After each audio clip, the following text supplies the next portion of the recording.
आखिर कौन थे भगवान शिव के 4 सबसे शक्तिशाली सेनापति?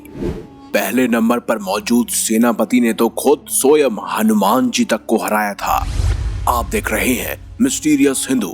तो चलिए अब करते हैं ज्ञान की बात। वीडियो में आगे बढ़ने से पहले हमारे चैनल को सब्सक्राइब अवश्य करें और बेल आइकन जरूर दबाएं। हिंदू धर्म में जिस प्रकार विष्णु पुराण को भगवान विष्णु का ग्रंथ माना जाता है, ठीक उसी प्रकार शिव पुराण को भगवान शिव का ग्रंथ माना गया है। शिव पुराण में भगवान शिव, उनके परिवार और उनसे जुड़ी हुई हर घटनाओं का वर्णन मिलता है।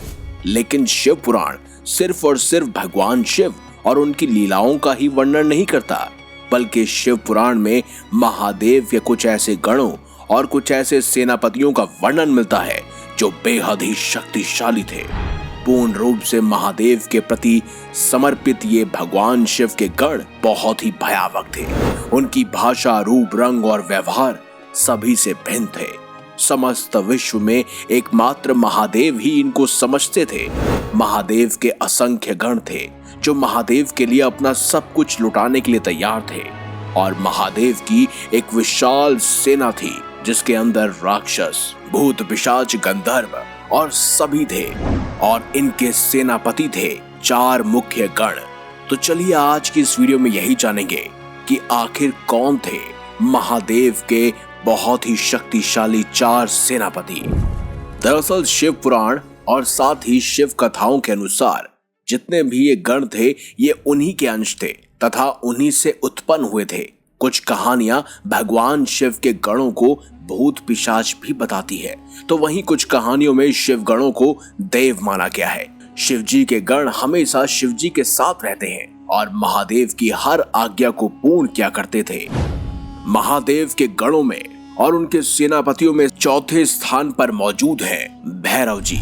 भैरव को महादेव से संबंधित संपूर्ण स्थानों का रक्षक माना जाता है। आज भी शिव जी के अनेकों महत्वपूर्ण मंदिरों के आसपास भैरव जी के भी मंदिर देखे जा सकते हैं। ऐसी मान्यता है कि भैरव महादेव के मंदिरों की रक्षा करते हैं। महादेव के 12 ज्योतिर्लिंग है और 12 ज्योतिर्लिंगों में से 3 केदारनाथ, उज्जैन और काशी विश्वनाथ की रक्षा तो स्वयं भगवान भैरव करते हैं। वो महादेव के तीनों मंदिरों की रक्षा 3 अलग अलग रूप में करते हैं। एक तरफ वो बैकुंठ भैरव के रूप में केदारनाथ की रक्षा करते हैं, तो वहीं काल भैरव के रूप में उज्जैन के महाकाल की देखरेख करते हैं, और काशी के कोतवाल के रूप में काशी विश्वनाथ की रक्षा करते हैं। कहते हैं भैरव देवता के पास अनेकानेक दिव्यास्त्रों का ज्ञान था, साथ ही कई सारी गुप्त रहस्यमय कलाएं भी स्वयं भैरव देव जानते थे, जिन्हें हरा पाना लगभग नामुमकिन था।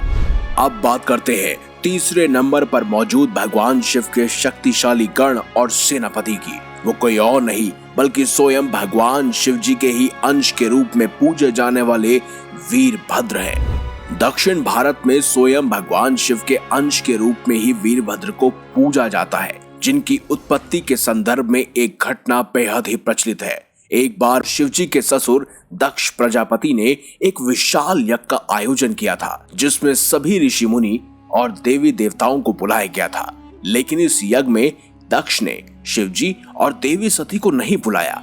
माता सती अपने पति महादेव की इच्छा के विरुद्ध अपने पिता दक्ष प्रजापति के द्वारा आयोजित उस यज्ञ में चली गई, लेकिन उस यज्ञ में अपना निरादर और महादेव के अपमान को वो सहन न कर सकी, और देखते ही देखते वो हवन कुंड में कूद पड़ी, जिसके बाद क्रोधित महादेव ने अपनी जटाओं से वीरभद्र नामक एक गण को उत्पन्न किया। उत्पन्न होते ही वीरभद्र भगवान शिव की आज्ञा से तेजी से यज्ञ स्थल पर पहुंचा। वीरभद्र ने वहां की भूमि को शिवद्रोहियों के रक्त से लाल कर दिया और बाद में दक्ष प्रजापति को पकड़कर उसका सिर धड़ से अलग कर दिया। वीरभद्र भगवान शिव का ही रौद्र रूप था, जिसको शिवजी का सबसे शक्तिशाली गण भी माना जाता है और सबसे शक्तिशाली सेनापति भी माना जाता है, जिसके क्रोध और वेग से बड़े दानव भी थर थर कांपते हैं। वीरभद्र देखने में बेहद ही खतरनाक और रौद्र लगते हैं। ये भगवान शिव के सबसे गुस्सैल अंश के रूप में जाने जाते हैं। इनके पास कई सारे दिव्यास्त्र और शक्तिशाली शस्त्र मौजूद थे, जिनमें से एक गदा, साथ ही साथ धनुष, उसके अलावा त्रिशूल और तलवार मुख्य रूप से इनके 8 हाथों में दिखाई देती है। अब बात करते हैं दूसरे नंबर पर मौजूद भगवान शिव के शक्तिशाली गण और शक्तिशाली सेनापति की। वो कोई और नहीं बल्कि बद्रीनाथ धाम के क्षेत्रफल घंटाकर्ण है। भगवान शिव के ही एक अन्य गण के रूप में पूजे जाते हैं।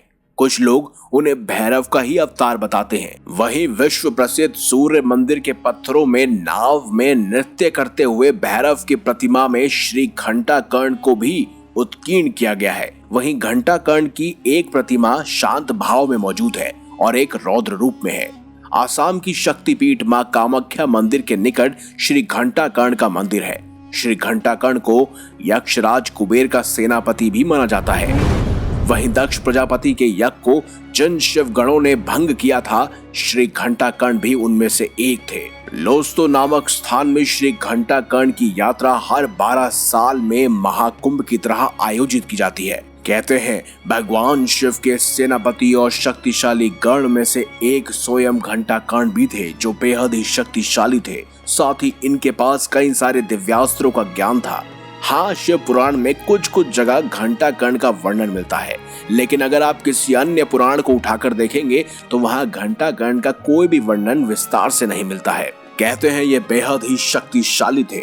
इन्होंने जब भगवान श्री राम के साथ महादेव का युद्ध हुआ था, तब उस समय इन्होंने ही उनकी सेना पर पूरी तरह से धावा बोल दिया था, जहां इन्होंने शत्रुघ्न और साथ ही साथ हनुमान जी से भी युद्ध किया था।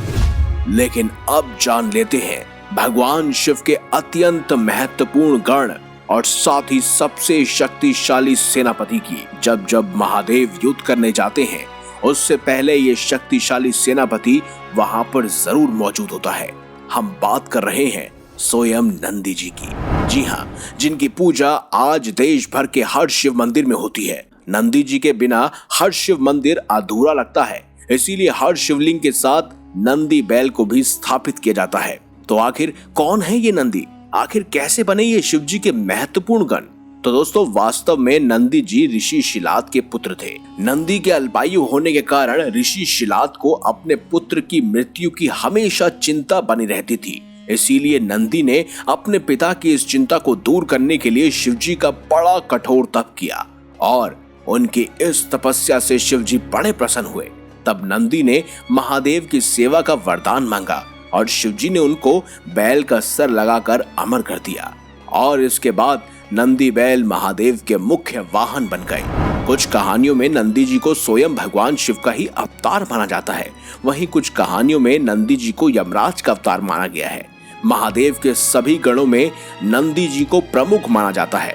ऐसा कहा जाता है कि नंदी जी भगवान शिव की सेना के मुख्य सेनापति थे और अभी भी हैं। वहीं नंदी की इसी निश्चल निष्ठा ने उन्हें देवता बना दिया, जिनको आज भी अनेकों शिव मंदिर में पूजा जाता है। कहते हैं नंदी जी से मुकाबला करना बेहद ही खतरनाक था। यहाँ तक कि जो कोई भी नंदी जी से युद्ध करता था, तब महादेव उससे रुष्ट हो जाते थे और उसके बाद उसको भी महादेव का क्रोध सहना पड़ता था। कहते हैं जब स्वयं भगवान श्री राम और महादेव का युद्ध हुआ था, तो उससे पहले स्वयं भगवान शिव के शिव गणों सेनापतियों की स्वयं लड़ाई किसी और से नहीं बल्कि भगवान श्री राम के भाई शत्रुघ्न, लक्ष्मण, साथ ही साथ उनके सबसे बड़े भक्त हनुमान जी से हुई थी। कहते हैं नंदी जी ने स्वयं सीधे तौर पर शत्रुघ्न जी को परास्त किया था।